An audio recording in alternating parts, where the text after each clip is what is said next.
Hi, in this video I want to discuss marketing communications, or rather the promotional branch of the marketing mix. Now, the word that comes to mind for most people is advertising. Advertising has two meanings.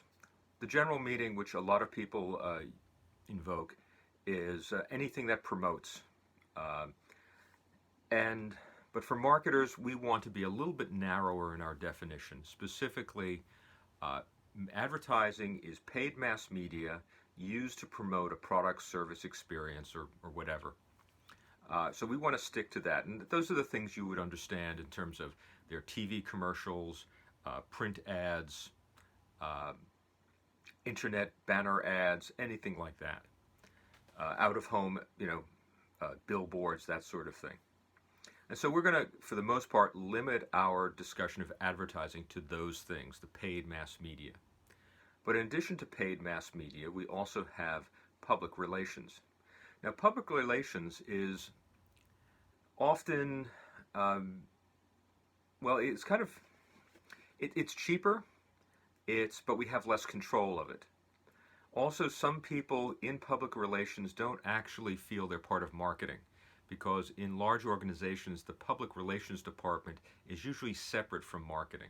And they often focus on things like promoting the image of the company or the CEO, that sort of thing. And often they also get involved with employee communications. So sometimes in reality, you may find some conflict between public relations people and marketing people. But we consider public relations to be a branch of promotion. And what public relations tries to do is tries to get third parties, often the media, the news media or the press, to say good things about us, about our company, about our product, also to reach out to the community. And we'll discuss public relations more at a future time. The third branch we've called sales promotions. Now, sales promotions are short-term incentives used to get people to make a purchase. And you might be familiar with these things like um, 2-for-1 sales, buy three, get a gift, that sort of thing. Any sort of short-term incentive, and certainly it is tied to altering the value proposition.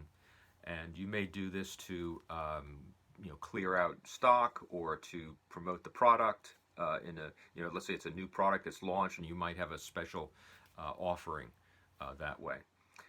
Some people, however, also associate the term sales promotions with giveaway items or premium items. And I have a few here. This was a mug that I got when I attended Rutgers University. I kind of like it. I haven't shipped it yet, so I'm really happy about that.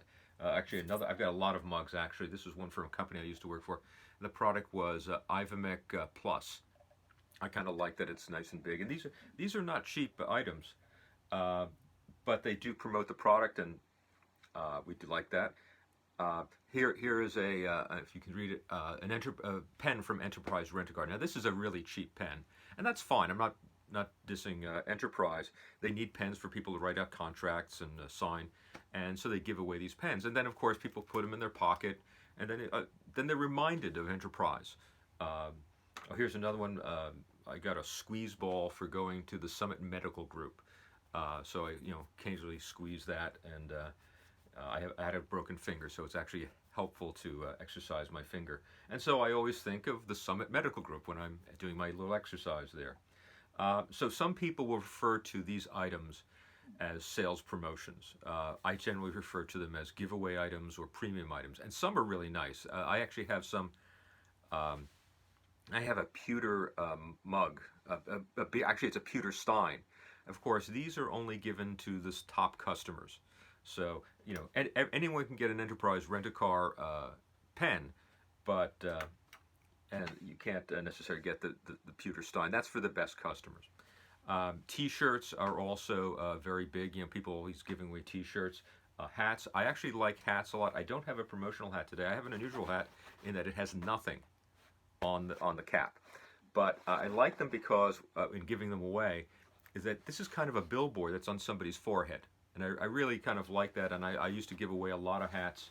In fact, I once convinced someone to give me their hat. It was actually a hat that had competitor's message on it. And it was an older hat, and I said, I've got a nice new hat, I'll trade you. And so basically I poached our competitor's forehead space on a customer. Um, anyway, moving along, we also have personal sales, and we'll talk more about that as well. Personal sales, a human being, there's nothing more powerful than a human being interacting with a customer, making a presentation, listening to the customer, looking for concerns and objections and being able to overcome them. That's very powerful. And trouble is that salespeople want to get paid. They're expensive. They want salaries and benefits. There are expenses associated with them. So we have to only use those in certain situations. Usually where we're selling big ticket items or selling large orders, where maybe the individual item may not cost very much, but they're ordering in large quantities. So we have to use sales reps very selectively. The last area is direct marketing, and this is where we send out offers directly to consumers. Things, and you receive, we call it junk mail. You receive spam in the email. There's also a telemarketer, telemarketers, obviously, but also infomercials and things like that. So, and what's really wonderful about direct marketing is that not only do we reach customers directly, but we also are able to measure. We send out so many offers in the mail, we get so many back. We can measure the response rate, and that is very helpful. There are a lot of people who are uncomfortable with advertising, and particularly uncomfortable with public relations, because they can't control it, they can't measure it as easily. They like accounting, things where there are rules. But these people would also be comfortable with direct marketing because you can measure the response, you can test, you can experiment, and we'll talk more about that as well. Here's a question. Where does social media fall into this? And there are people, professionals, who actually argue about where does social media fall in. Is it advertising? Is it public relations? Is it direct marketing? I had one person argue that it was actually personal sales. I didn't quite buy that argument, but the point is there's no universal agreement about social media. Where does it fall? So maybe we should just make that a sixth category. Certainly it has aspects of all the other branches. So instead of 5, let's make it 6 to include social media. And we'll talk more about social media as well. So basically that's the 5/6 branches of promotion, integrated marketing communications. And actually that's a key word, integrate. All of these branches of communication need to work together. If you are saying one thing in your advertising, something else in your public relations, and your salespeople are saying something else, then your message is mixed and it is muddied and muddled. So we need to be consistent with whatever we are communicating to our customers and our consumers.